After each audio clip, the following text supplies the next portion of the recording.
I am Vinnie Tortorich, folks. Your good intentions have been stolen, but don't worry. I'm here to help you get them back. You may be soft and succulent at the beginning of this process, but hang in there. Before long, you will be lean and mean, guaranteed. Folks, we've had this guy on the show once before, back at the end of 2015. We've actually played this show as part of the best of whenever I'm out of town and we need a best of show. This show has come up, but I thought it was high time we get this doctor back on one more time. I'm talking about Thomas Seyfried. Just to give you an idea, because a lot of times people say doctor and then you get them on here and they're a chiropractor or something, which, I'm not saying anything bad about chiropractors, but this guy is the real deal. He received his PhD in genetics and biochemistry from the University of Illinois, Urbana, in 1976. So he's been around for a minute. He did his undergraduate work at the University of New England, where he received the Distinguished Alumni Achievement Award. He holds a master's degree in genetics from Illinois University. So this guy is no slouch. And Thomas, let me just walk. Thomas, great to have you here. Yeah, thanks, Vinny. It's nice to be here. I could go on and on with your bio, but I think people get the idea of who you are and what you've done. And your name probably comes out of my mouth twice a week for the past 7 or 8 years, whatever it's been. And you would ask why? Why would you think about me? Why would my name come out of your mouth? Well, Dr. Seyfried, I do these consults. And and usually the consults are morbidly obese people or people trying to get fit to run a marathon or whatever it could be. You call me and you do a coaching consult. But at least twice a week, if not more, I get the cancer call. Yeah. Hey, Vinny, you beat cancer. And these are desperate people, desperate that, they just found out they've just been diagnosed with, or they've been told there's nothing else we can do for you, palliative care. Yeah, it runs the gambit. I have to tell you, I'm in tears most of the time. I'm choking back tears on my end of the line because they're talking to an idiot that grew up on a bayou as their last ditching effort. It really hurts me that this is where they are, right? And my belief, I went through chemotherapy when I had my leukemia, and I believe that chemo saved my life because here I am. Mm-hmm. But they told me with the type of leukemia I had that the remission meant that there was still leukemia cells milling around in my bone marrow, and within 5 years it would somehow grow back, but they could keep knocking it back with chemicals. Well, as fate would have it, I went on a very low-carb diet. I've been living in dietary ketosis now since 2007, and I blew right past that 5-year mark, Dr. Seyfried. As a matter of fact, I made it right through the 10-year mark. And if you do the math, we're in 2024 minus 7. I've gone, 17, 18 years of no chemo. Now, they might call me and say, look, we looked at your blood work this year, and you need a touch up on the chemo. Who knows? But I've gone all this time, and there's not one doctor that could give me an explanation as to why my cancer is not grown back. So let's start there and work backwards from there, if you don't mind. Yeah, well, thanks. I don't know why your cancer hasn't grown back. Obviously, you're you're in long-term remission, I guess you could say. It may never grow back. I mean, it's not clear. Which is good for you. I mean, let's be honest. Not all folks are so fortunate. Let's be honest about that as well.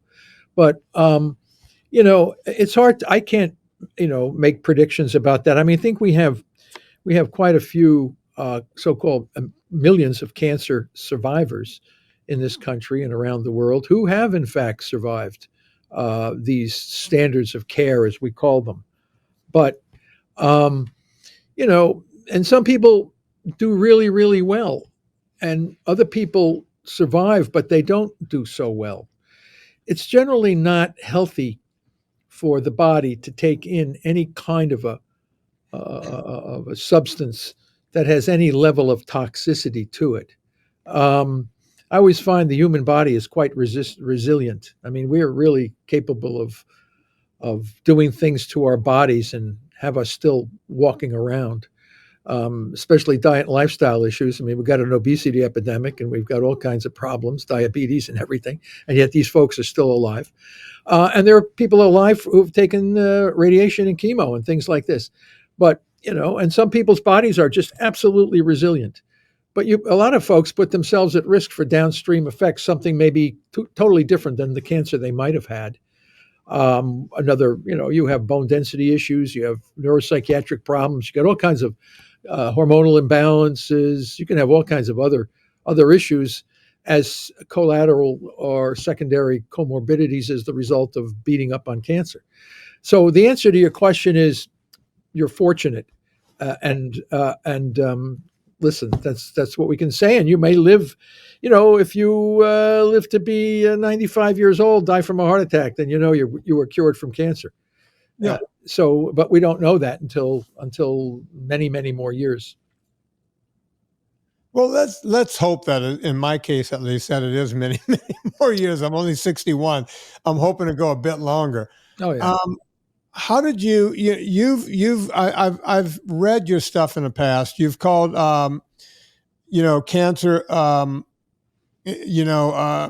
mitochondrial and metabolic disease rather than a genetic disease. What do you mean by that?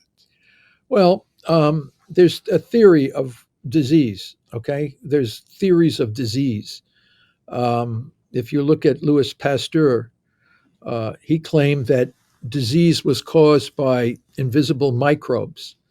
The contrary explanation was bad air. It was like Galen said, no, disease comes. Galen, an ancient a physician from the Greek and Roman times, said that all diseases came from bad air. Where Louis Pasteur did experiments and said, no, there is disease coming from these invisible microbes, viruses and bacteria and these kinds of things. He didn't know too much about viruses, but he certainly could understand that microorganisms were responsible for the disease. So then we have the germ theory of disease as opposed to the bad air theory of disease. The current situation right now in the cancer field is that cancer is a genetic disease. If you go to the National Cancer Institute website, the NCI website, it says cancer is a genetic disease caused by somatic mutations that occur in cells of our tissues and organs, leading to dysregulated cell growth. So the definition of cancer is dysregulated cell growth or cell growth out of control. That's the definition of cancer. The theory that says what causes cells to grow out of control is the somatic mutation theory, that mutations in the DNA that control the regulation of the cell cycle are responsible for this dysregulated cell growth. The alternative theory, which is the one we support and the one that Otto Warburg originally defined, was that cancer arises as an effect of the damage to our energy-producing organelle in the cell, the organelle that makes energy from oxygen. And we and others have shown that when that organelle becomes chronically corrupted, it leads to these reactive oxygen species, ROS, that are carcinogenic and mutagenic. They damage DNA, they damage proteins, they damage lipids. So the mutations in the nucleus are not the cause of cancer, but an effect of the damage to respiration. So this is two totally different explanations for the same phenomenon. In one theory, the somatic mutation theory, which is supported by all major medical schools and the National Cancer Institute, is that the dysregulated growth, cancer, is caused by mutations in the DNA of the nucleus of the cell.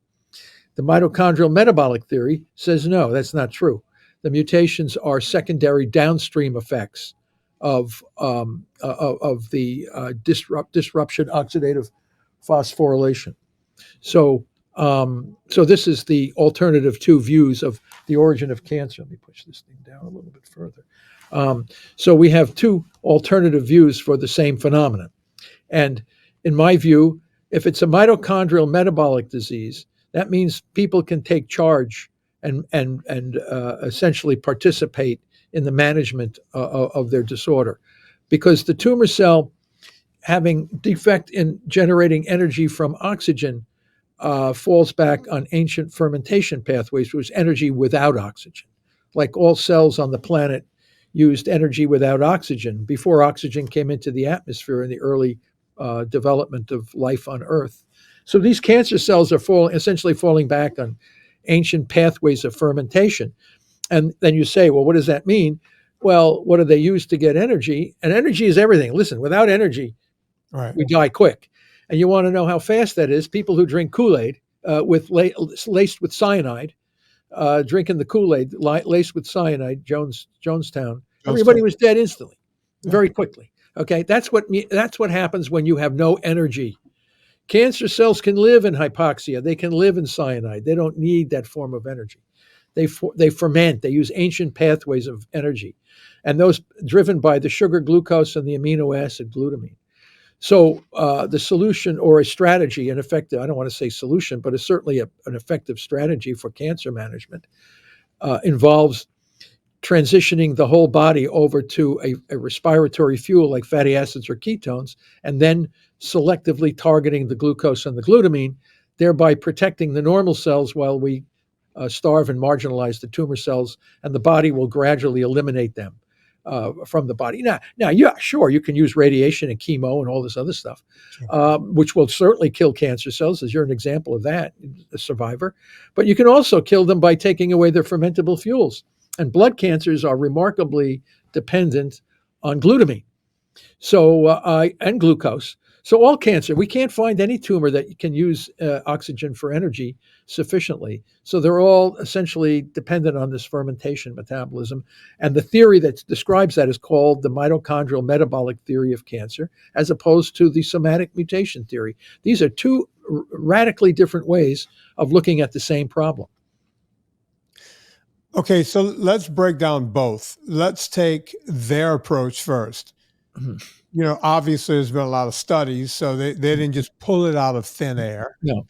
So just being devil's advocate, why do they believe, or why do they look at the studies they look at and believe those studies? Because when you look at cancers, you find all of these mutations in the DNA. And a lot of these mutations are thought to be responsible for how cells grow. And but the interesting thing is every cell in a tumor has a whole different constellation of mutations. No two cells in a tumor with tens of millions of cells in this tumor, no two cells in that tumor have the identical genetic problems. They all have different kinds of mutations. But every cell in that tumor is dependent on a fermentation metabolism, regardless of what the genes say. Also, you can test the hypothesis very, very convincingly, which has been done by a number of investigators in the field, where they take the nucleus out of the tumor cell with all of the mutations in that nucleus, the driver mutations and all the different genetic defects that are supposed to be responsible for dysregulated cell growth. And then you take that nucleus and then put it into a new cytoplasm with normal mitochondrial function, and the cell returns to a growth-regulated state. It's not dysregulated anymore. Okay? And then the opposite experiments were done, where you take the nucleus of a normal cell and you put it into the cytoplasm of a tumor cell. And what was found is you get a high incidence of now cells that have dysregulated growth, despite starting their journey with a normal nucleus. So clearly, and this was done both in the culture dish as well as in vivo animals, by some of the best developmental biologists known in our scientific field, leaders in the field of biology, were showing these same results. We also now find those who think cancer is a genetic disease have two kinds of mutations: the passenger that doesn't seem to do much, and the so-called driver mutation, which seems to be driving the dysregulated growth. So what we're finding now is that some cancer cells under deep investigation have no mutations at all. And now we're beginning to see all of these so-called driver mutations in normal cells and tissues that never become cancer. So when you put all these facts together, it becomes hard to even, if you have a rational thinking mind, it becomes extremely difficult to explain these phenomena based on on a somatic mutation theory. It just the science just doesn't hold up supporting that. Where we clearly show that all cancer cells are fermenters. We haven't yet to find any tumor cell that can grow without glucose and glutamine. So the question then becomes, do you want to spend hundreds of millions and billions of dollars trying to target various mutations in people's tumors with the hope that you might hit the jackpot and kill all the tumor cells? Or would you just like to pull the plug on their two fermentable fuels and kill all of them gradually at the same over time? And I think and that's the difference between how you view the disease based on the two different theories. And once the field comes to understand that cancer is a mitochondrial metabolic disorder, the approaches for cancer management will be far less toxic, much more cost effective, and much more therapeutically beneficial. I think this will be the eventual way we'll manage cancer. It's a mitochondrial metabolic disease. And if we selectively target the two fuels while transitioning the body over to non-fermentable fuels like fatty acids and ketones, I think we're going to see a gradual removal of tumors. Will it cure cancer? I have no clue. Will it keep people alive longer with a higher quality of life? Yes, this is what we're seeing. When we could get those folks to do the right, we're seeing tremendous, much longer term survival with a much higher quality of life. No hair loss, no bleeding gums, no nausea, vomiting, diarrhea, all this kind of stuff. So your body we're using the body as a natural mechanism, a machine to ferret out and remove the tumor cells through a natural healing process, given the opportunity. You have to give the body the opportunity to do this by using diet and drugs that will target the fermentation metabolism. And then you begin to see gradual disappearance of the tumor. Does it go away completely? No. For some folks, it just grows real slow. And then periodically they have a surgical procedure and remove some of it. Another several years go by, they'll go through it again. But these people are alive with what we call terminal cancers. They should have been dead years ago and they're still alive. So I look at that as success. I don't say it's a cure, but I certainly say it's an effective management. And then there are some people who are like yourself, where it goes away completely. And they're wondering at what time will it come back? And the answer is we don't know. Yeah, look, I'm not rushing for it to come back. Like I said, I just went in for my yearly blood test, and I see my doctor this week. Yeah. So this is a timely conversation. And, they'll let me know when it's time to go in for another bone marrow biopsy because they can look at different markers in the blood. And every year I kind of walk in and I'm squinting and going, are they going to here? And especially on year 5 and year 6 and I'm like, tell me this. It's always something like looking over your shoulder. It's like it's kind of a threat to yourself. You fear, like no one wants to go to the doctor. You're feeling good. You look great. And you go there and have this guy tell you, oh, we see the cancer coming back again. Oh, then it makes your whole, not a good day. Right. But then you leave and the guy said, no, I don't see anything. And then you get really happy and excited and you feel good for another several years. You get to live for another and you keep going through this whole cycle over and over again. And that's what I said. So, but the idea about metabolic therapy is that even if you were to have a recurrence, it still does not prevent you from tackling the problem using metabolic therapy or some combination of drug with metabolic therapy. We have seen some successes with very low dose chemo under metabolic stress of the body, kills the tumor cell. So the drugs work better at a lower dose, more effectively, and you don't have to suffer the collateral damage that a lot of other folks have to do. Well, that's what I'm really hoping. That's my dream.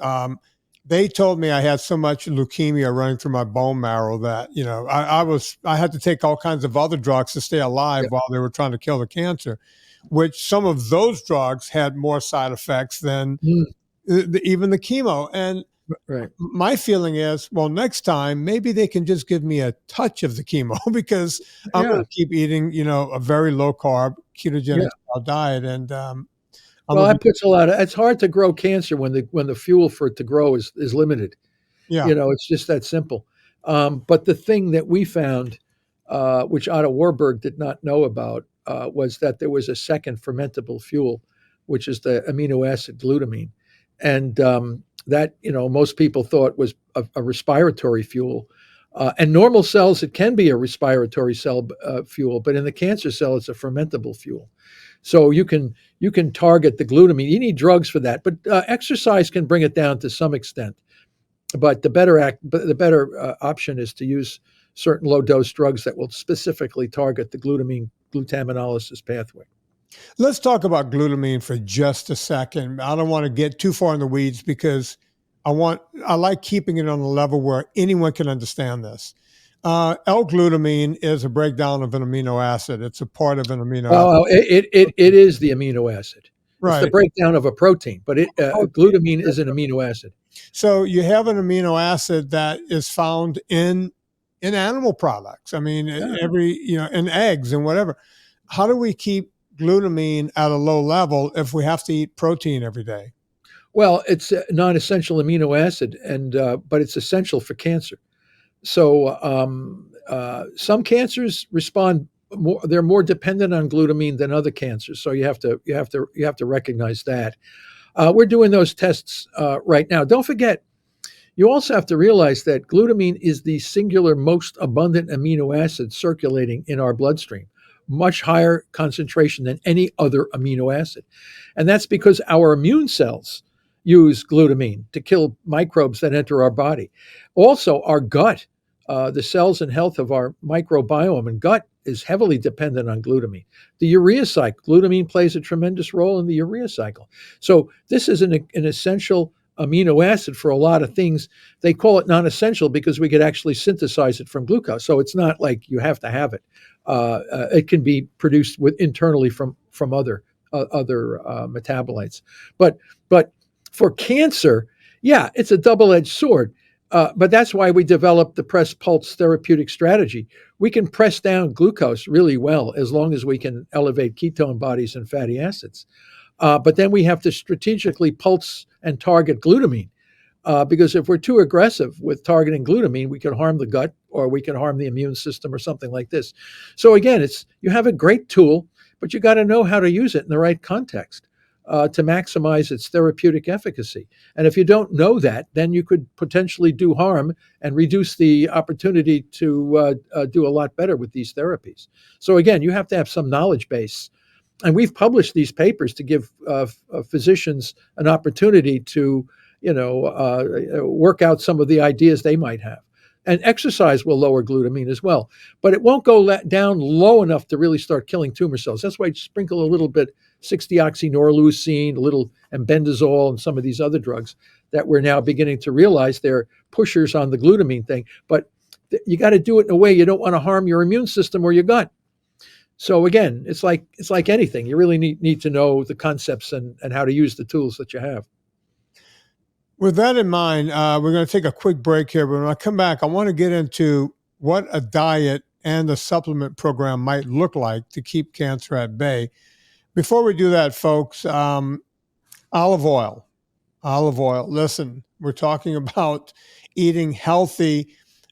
A lot of the olive oil in this country, at least the big box, the Bertolli and some of these olive oils, they're cut up to 40% with seed oils, and our FDA allows them to legally do that. And then once you cut olive oil that much, it doesn't look much like olive oil, so they have to add a colorant back in. And it doesn't smell much like olive oil, so they have to put this odor back, a perfume into it to make it look and smell like olive oil. Meanwhile, you have a big old gut full of seed oil.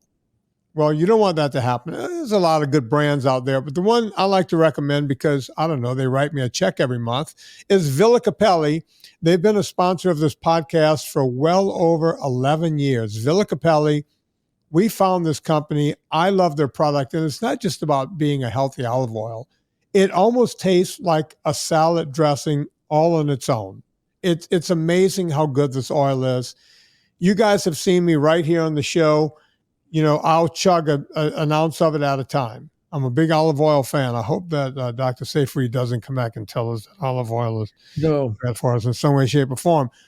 But big fan here. Been using Villa Capelli for 11 years now. Go give it a shot. Literally. Put in promo code Vinnie, Vinnie. Now, listen, they may be out of the 3-liter tins right now, but put your name in. And when that olive oil, look, they're not going to just sell any kind of crappy oil. They're not going to buy it out of Spain or anywhere else.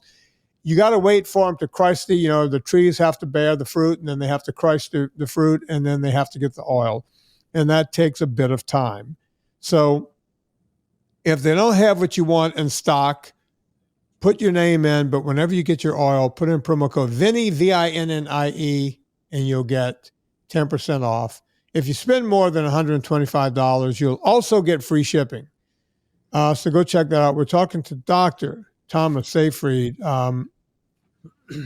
Thomas, people are sitting there going, okay, I have a touch of cancer. I have this problem. I have that problem. What does the diet look like? And are there any supplements we should be looking into in order to keep cancer at bay? Well, this is a good point, Vinny. I tell you, because there's so much confusion about diets, and this is one of the reasons why the medical establishment has always steered clear from diets. They're not formulated in a way that can be generally used for most people. It's always ambiguous. What's in a diet? What are you eating? How much you're eating? This and that. That's why we developed the glucose ketone index calculator, which measures the ratio in millimolar in the blood for the sugar, glucose, and the ketone body.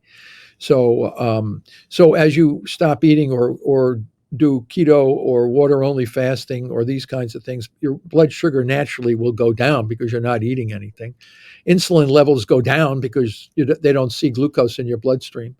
So blood sugar goes down. And if you continue to do this, ketones go up, and where they come from, your fat cells start to release fatty acids into the bloodstream, and those fatty acids from your adipose tissue go to the liver, and the liver chops them up. So the fatty acid's a long carbon-hydrogen molecule, and it chops them up like putting branches into a wood chopper, and they make water-soluble ketone bodies, which can replace now glucose for the brain and other organs. Muscle and heart and things like this. So as you slowly lower your blood sugar through diet, water-only fasting, or something like this, your ketones slowly come up, and you get this ratio of blood glucose to blood ketones in a millimolar ratio. And we have published that if you have cancer and you can get your GKI, glucose ketone index, to about 2.0 or below, now you're putting tremendous pressure on tumor cells. Now, you can achieve that by that low. If somebody were a pescatarian or a vegan or a carnivore or a Mediterranean guy, whatever you want to, you would continue to eat what you thought was a good diet, and the blood work will tell you whether or not it is. So people always ask me, can I eat that? He never said what you should eat or not. Just get your GKI 2.0 and below, and you'll know what you can or cannot eat. And this is very different from one person to the next. So it's hard. If a guy's a vegan, he needs to, eat the vegetables that are going to bring it the lowest glucose, and let the ketones rise. And so it varies from one person to the next. Everybody does their normal diet, and then the meter, the glucose ketone index meter, the Keto Mojo or whatever you're using to measure this, will tell you whether or not you can eat whatever. So I don't want to make it a diet specific. Obviously, low carbohydrate things would obviously be important. You're not going to get a low GKI pound and jelly donuts, pizza pie, and this kind of stuff. But you certainly can get it on vegetables that have low glycemic vegetables or meat or a variety of these kinds of things. And each person will know what they can and cannot eat. I told you the ratio, it's 2.0 below. And if you have a cancer in your body, it's going to start to suffer and up and die when you get into those ratios. Then you sprinkle in a little bit of target a little bit of glutamine with a drug like embendazole or Don, and you start to do this. Now, supplements, any supplement that will not raise glucose or ketone or reduce ketones can be okay.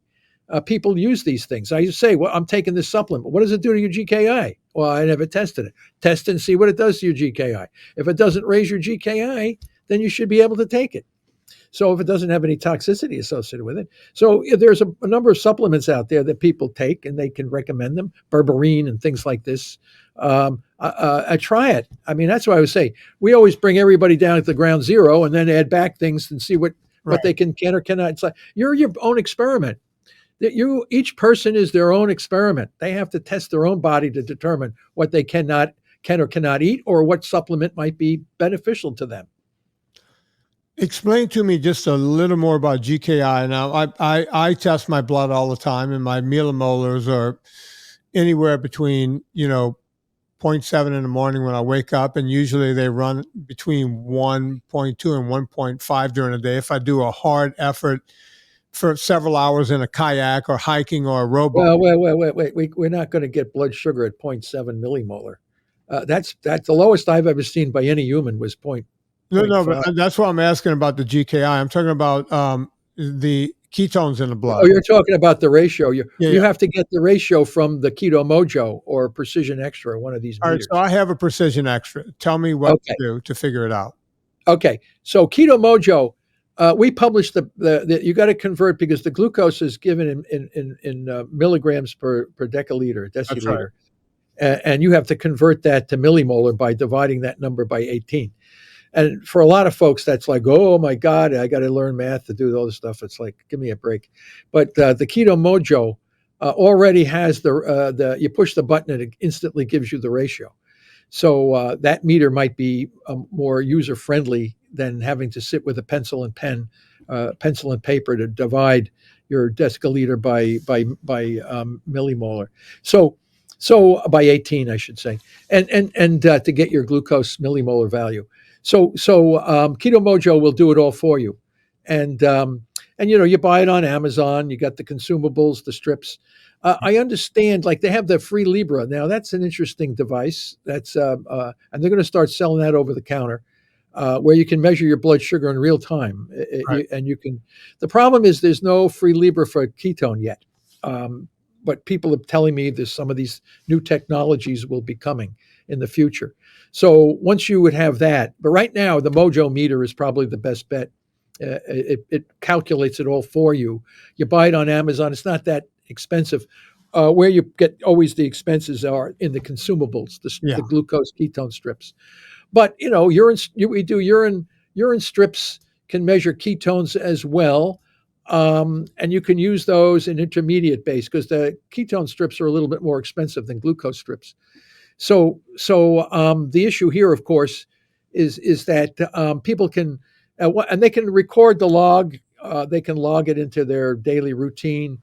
What time of the day they have the lowest GKI. So it varies during the course of a day. So people get to know how their body responds over a course of a day from the foods they ate, the activity they have, and then they get to know what's the best time. Now, once you're in the low GKI, that's when we use the glutamine targeting and other supplements and drugs like this. Low doses, of course, always, and make sure it never raises the GKI. So again, now what I'm telling you is not known by the majority of oncologists or even physicians. Right. Not understood. When you think cancer is a genetic disease, you don't think about any of this stuff that I just told you. You're using targeted therapies, immunotherapies, and these kinds of things. It's very interesting. I find out when people say, "Oh, my immunotherapy, I spent all this money," and they said it's not working because my tumor is so acidic that the immunotherapy or the chemotherapy or the radiation therapy is not working. And the answer is because the acidity is coming from the metabolism of the glucose and glutamine. So if I get rid of the glucose and the glutamine, you get rid of the acidity, and now all these other things start working a little bit better. If people really understood the biology of the disorder, they wouldn't think it is as complicated and mysterious as it actually is. It's not that. You just need to know what they think is so complicated and so difficult is not that complicated, and it can be managed effectively when you know how to do the things that I've just mentioned. Yeah, it is.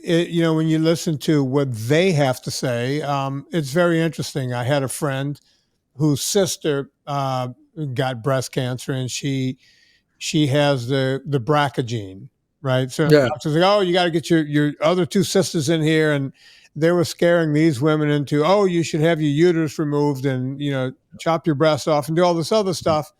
And my friend came to me and says, "What do you think?" It's like, well, are you healthy? Are you healthy right now? Yeah. Do you have any of the symptoms of no?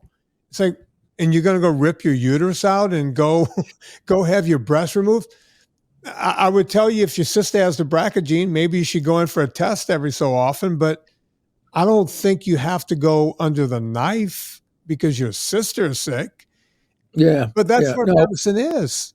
Yeah, no, it's the fear. It's the fear. And I know the famous Angelina Jolie, the actress, Yeah. she made that kind of like a strategy, getting your breasts removed prophylactically. So so even if you have this BRCA gene, and you eliminate the tissue that where the gene is expressed, you have to realize we did a real thorough investigation of all these so-called these are germline risk factors. They're not somatic mutations. They're germline mutations, BRCA1, Li-Fraumeni P53. There's a variety of other of these kinds of we call them inherited risk factors, but none of them are primary. They're all secondary. You see, to have a primary risk factor for getting a disease, every person with that disease has to have that linkage. It's the cause. Like, for example, Huntington's disease. Right. Anyone that inherits the gene, the mutation in the protein huntingtin, will always have, at some point in their life, they will get Huntington's disease.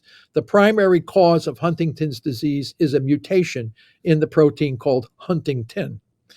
In cancer, a BRCA1 has so in other words, the Huntington's disease is 100% penetrant. Therefore, it's the primary cause. BRCA1 is about 55% penetrant.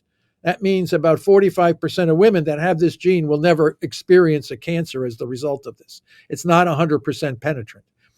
And that we don't really know why some women have the mutation and never develop a cancer, because there's something that's blocking this gene from initiating cancer. And what we found in every woman that has the BRCA1 that does get cancer, the mitochondria are abnormal, producing a fermentation metabolism.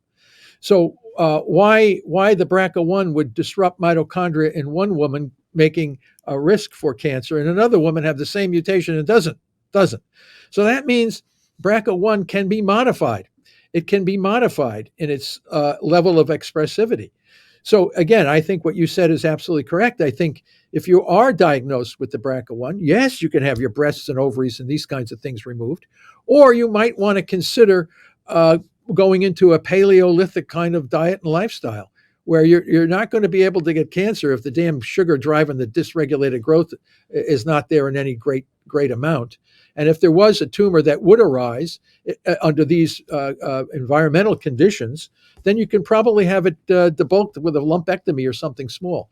You won't have to have what we call surgical mutilation of your body, trying to upfront whether you're going to have this or not. I think there are options. Once you realize that cancer is a metabolic disease, then you have different options to deal with the problem. You should at least be aware of these other options, rather than just going out and just, as you said, being surgically mutilated. If the patients knew there was another option based on the biology of the disorder, I think a lot of people might say, I might take the risk. And if it comes, I know what to do. And if I have it, and I have to have and there's another thing that's really weird. Of all the studies that have been done, with radical mastectomy versus lumpectomy, there's no statistical significance in long-term overall survival whether you have a lumpectomy or a radical mastectomy. There's been over and over and over, dozens of experiments have shown this, and yet so many women are surgically mutilated, having their breasts, one or two breasts removed, when there's no evidence to say that's going to give you any longer survival than a lumpectomy. It's unbelievable. Yeah, and I hear this all the time, not just with cancer, but with type 1 diabetics and everything else. They'll tell the parent, well, let your kid eat whatever they want because they could just take this fast-acting insulin and, take care of the sugar.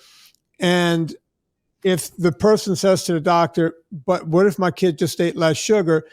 The doctor will actually tell them, why put your kid through that? Let them live a normal kid's lifestyle. And I'm sitting there going, a normal lifestyle just left the room and you found out you had juvenile diabetes, right? Yeah. But the doctor's going, that would be all the sugar and cake and Cokes, just let them have it. You could just hit them with this fast insulin. It's the same thing with, I would say the same thing probably happens with, the total mastectomy and pulling out the plumbing and the whole thing, where these doctors are going, why change your lifestyle? We can just mutilate you and then you can go have chocolate cake next week and you'll be fine. It makes absolutely no sense to me. That makes no sense to me either. And I think you're mostly talking about type 2 diabetes, which is a diet and lifestyle issue. Well, yeah, no. Let me be very clear on that, doctor. With type 2, yes, we cause type 2 because of diet and lifestyle. But there's a movie out there, and my friend did the movie. She has a type 1 kid, and what they found out was with type 1 kids, of course, you're not going to get rid of it with diet and lifestyle. You can't get rid of it. But what they found out is instead of putting them on this high-priced, fast-acting insulin, if you just keep them off of sugar, you can use the old style, which almost costs nothing per month. It's just a very, very inexpensive drug. It's the old-timey, slow-acting insulin that can just keep them even keeled all the time if you just keep their sugar low. I didn't mean to misspeak about the difference between type. No, that makes perfect sense because that's certainly a strategy that seems to work for a lot of folks. Yeah, but you're right. I mean, type 1 diabetics really are dependent on insulin because they can't make insulin, whereas the type 2 diabetic can make insulin, but they become insensitive to it because of their diet and lifestyle.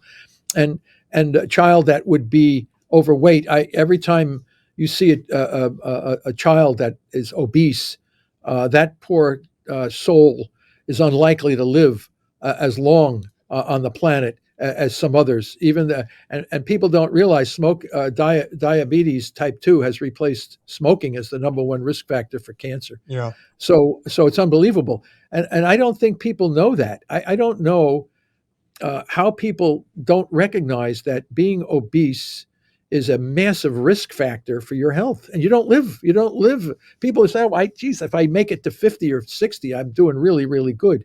Yeah, but you're linking your dementia, cancer, all kinds of other chronic diseases are linked to that. And your quality of life. Oh, yeah, if you're 10 or 14 and 15 into the 20s, because your body is so young and so resilient.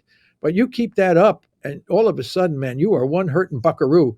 And you're not going to live on this planet as long as others. Already known that. I mean, we've seen that. It reduces lifespan. So, and you can get cancer and die. And dementia. That's another. People don't understand these diet lifestyles put them at risk for dementia as well. So, but I look at it, and because we have an obesity epidemic that's worse around the world, apparently people either don't know or they don't care. So what are you going to do? I mean, they should know. I mean, I can't go around saying, putting up a flag. I know this stuff, and people should know if they have some level of scientific literacy. They should know this is not healthy. They should know that a little kid that is morbidly obese, he's at risk for all kinds of health issues that other kids that are fit and not obese are less likely to have.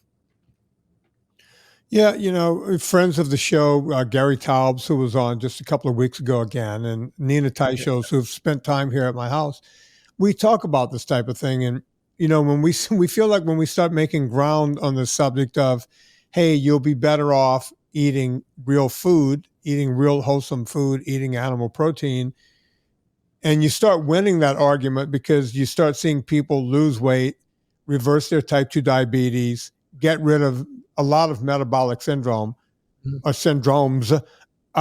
Then the next thing they do is they go, well, okay, but it's bad for the environment. It's like, okay, well, now you're moving the goalposts. You were telling us that this will not help a person. We're showing that it will help someone get healthier. So you move the goalposts and go, well, a cow just farted, and I think the ozone layer is going to crash. So you can't win. That's not. That's kind of irrelevant. Yeah. You're talking about. But on the other hand, you have to realize that eating healthy foods is sometimes harder to get than cheap, highly processed carbohydrates. Yeah. And it's also an economic issue. Some of these, organic foods are more costly.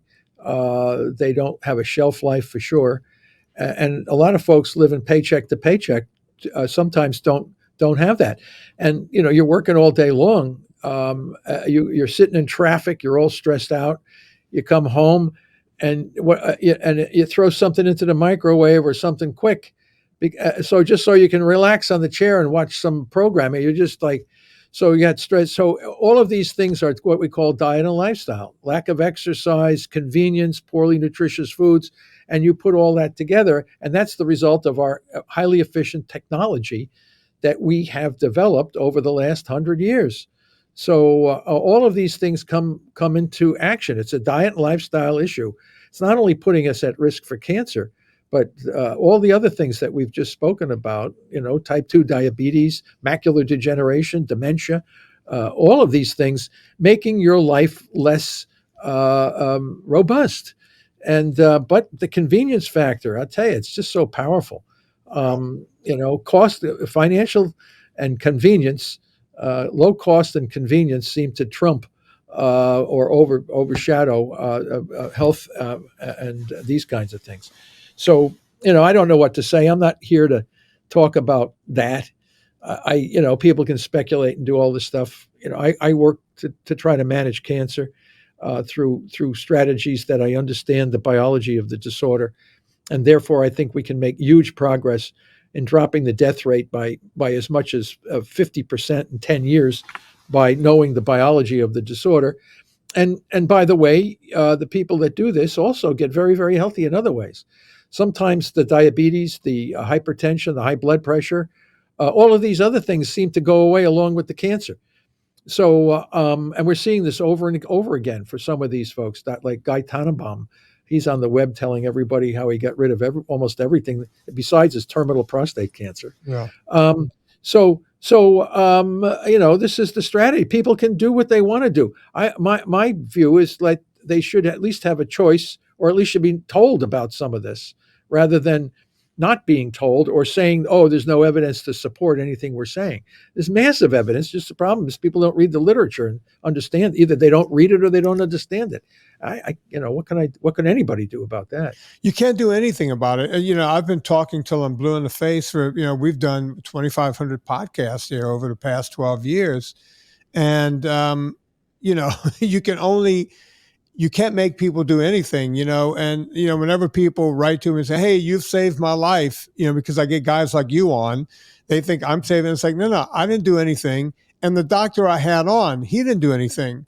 You took a suggestion and you did the hard work, right? Yeah. And to answer what you were saying about, food costing too much might be true. But look, we've done all these things to make our lives easier. So you can certainly come home and at least cook hamburger meat, and anyone can afford eggs.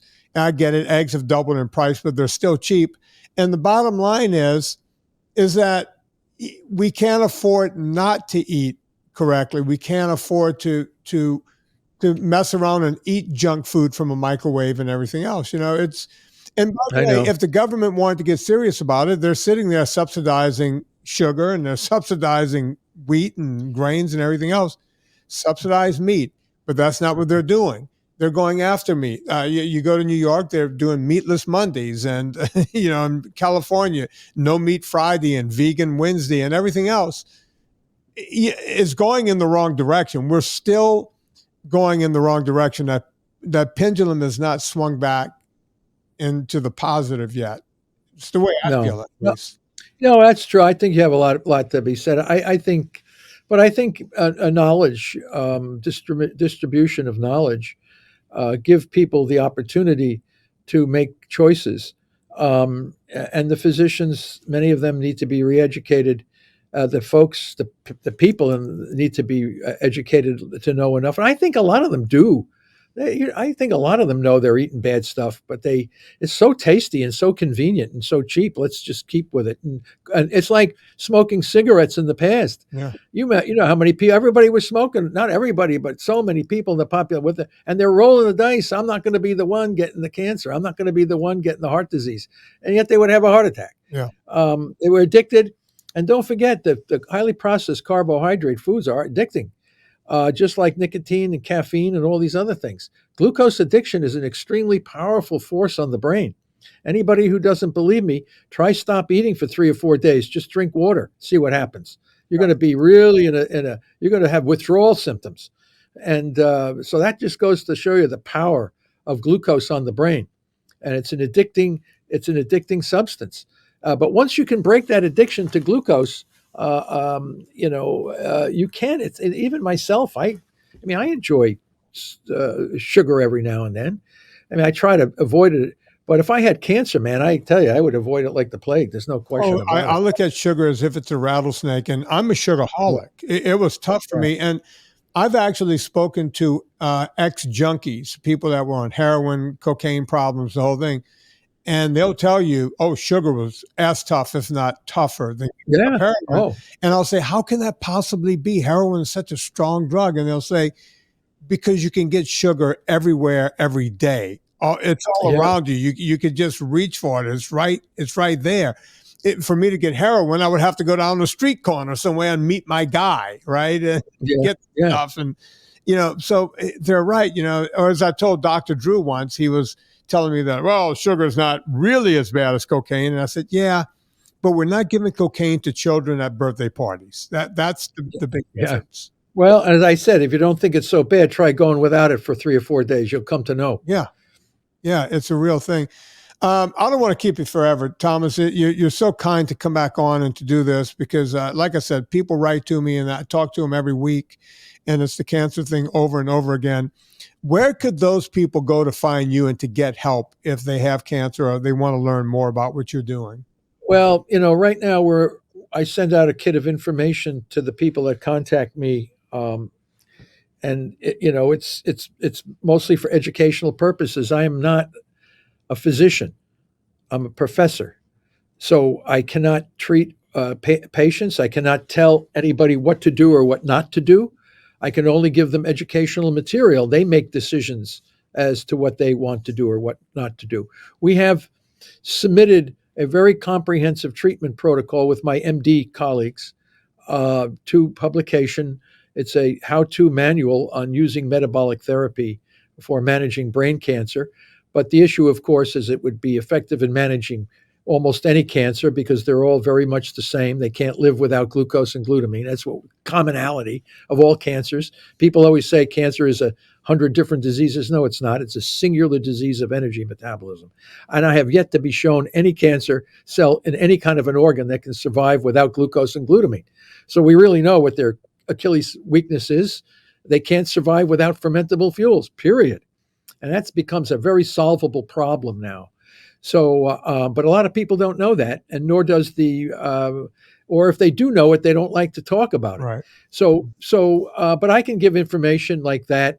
And when the protocol, if it gets published, and I'm hoping it does, then you can give that to patients and they can take it to their physicians. Any person licensed to practice medicine, whether you're an oncologist or not, can help cancer patients wade through what they need to do on how to implement this. And of course, if oncologists would like to get on board, they certainly can do this because that's what they are supposedly trained to do. But it's coming. Metabolic therapy is on its way. Okay, people can either get on the wagon and start recognizing this, or they can get out of the way, because if people want to live and they don't want to be poisoned and irradiated to make themselves healthy. So metabolic therapy offers an alternative, a biologically sound-based alternative to the toxic, mutilating, poisoning strategies that we currently call the standard of care. So it's coming. I mean, I can sit here and talk, but it's coming. People want it. It works, and it's gonna be the new standard of care. I just don't know how long it's going to take for the system to make the necessary adaptations to recognize this. Well, listen, I can tell you this, just to do a little callback from earlier in the show, Jonestown, Guyana. I drank the Kool-Aid on this a long time ago. By the way, folks, don't drink Kool-Aid. It's full of sugar.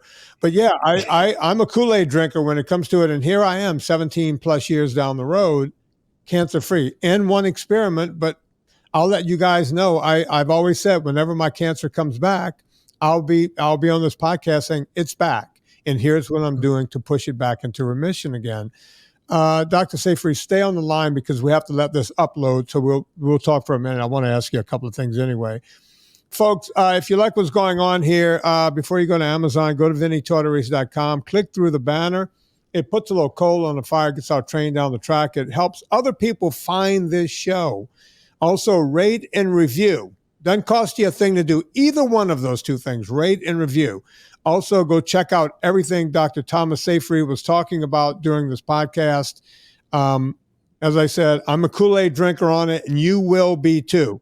So on behalf of Dr. Thomas Seyfried, my name is Vinnie Tortorich. Put life into living and do it with enthusiasm.